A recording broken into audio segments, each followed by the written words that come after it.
I'm David Murphy. I'm the Director of Sanctuary Operations for Shadow Cats. Basically, I oversee everything that goes on here at the sanctuary. Mostly what we do here, unlike most shelters that are focused on adoptions, is we're trying to provide a last chance option for the unadoptables. That's not to say that our cats are not adoptable, because almost every cat we have is eligible for adoption to somebody who's interested in a special needs cat. But not a lot of people are interested in adopting a special needs cat, and so that's our role, is to provide a home to these cats. Shadow Cats was started in 1998 by Sheila Smith, and originally it began when she took an interest in feral cats in the community. And back in those days, the concept of TNR, trap, neuter, return, was something brand new. It was not a generally accepted practice like it is in many cities across the country now. And she learned a lot about feral cats and became very involved in helping to care for a lot of the feral colonies in Round Rock and in this area, and attracted a group of people who worked on trapping, neutering as many cats as possible to prevent the population growing out of control. And there are colonies all over Austin, Round Rock, Georgetown, all over the United States. Every city in the land has feral cat colonies that most people are just unaware of, because they're cats that are very shy around people and don't come out much. But that's how Shadow Cats got its start. And over time, when you're managing and caring for feral cat colonies, a cat will show up that either is injured, or on occasion when they trap a cat to spay or neuter them, they would do routine testing to determine if they have any chronic illnesses like FIV or feline leukemia. And if a cat has something like feline leukemia, you can't put them back out in a colony. If a cat shows up in a feral colony and has no claws, they can't defend themselves and they can't hunt, and so you can't put them out. And what happened was she began having a few cats that needed someplace else to stay. And so the idea began with Sheila and with Dr. Smith to create a sanctuary here.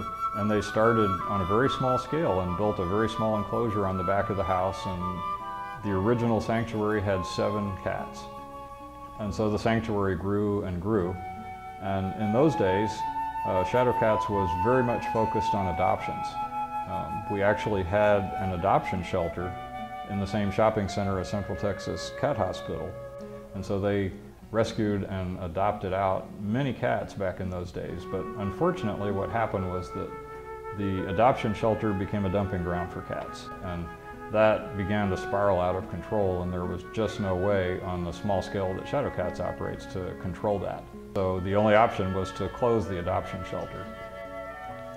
So at any rate, when we closed the adoption shelter, at the same time there was something going on in Nevada called the Great Kitty Rescue.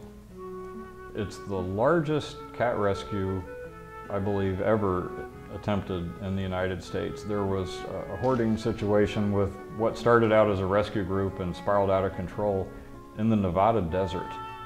And they had over 800 cats in you can imagine, in the desert, hard conditions with not even minimal care. And when animal control in that area finally got called in, it was beyond the scope of anything they could deal with. And the only organization that was able to deal with something of that magnitude was Best Friends Animal Society. They are based not far from there in Kanab, Utah. But at any rate, they mobilized volunteers from all across the country, went in and literally rescued 800 cats. And as part of doing that, they were publicizing that to get help, of course. And there just happened to be a picture of a particular cat that came across Sheila's computer that she saw and really struck a chord with her. And this cat just looked so hopeless and so pathetic that she felt compelled to help. And so she just contacted Best Friends to see about helping, just to make a donation to support the Great Kitty Rescue, and to find out about that cat. Had that cat survived? Well, she found out that that cat did survive, but it had turned out to be positive for feline leukemia. And so that made its options very, very limited. And so she decided to adopt that cat, or not adopt it, but to take it to live here in the sanctuary and begin talking to the best friends people. And they wound up moving 17 cats from the Great Kitty Rescue who had feline leukemia to the sanctuary here. And that's when Cookie's Place, which is our feline leukemia room, was born. And the kitty cam that we have now was created then because there were so many volunteers from all across the country who had worked on the Great Kitty Rescue, and when they found out that a bunch of those cats with feline leukemia were going to live here, they wanted to follow the progress of those cats. And so that's when we created the kitty cam that you see in Cookie's Place on our website today. And so they had a lot of health problems, but several of them are still with us today. And for a feline leukemia cat, 6 years later, to still be here and still be thriving is a wonderful thing. And so Dr. Smith has had a very rare opportunity to work with and gain a lot of information and insight and experience with feline leukemia cats by having all these cats here. And one thing that he's noted is that the feline leukemia cats here, many of them tend to outlive what's the normal life expectancy for a feline leukemia cat. And part of that he attributes to just the environment that we've created here at Shadow Cats.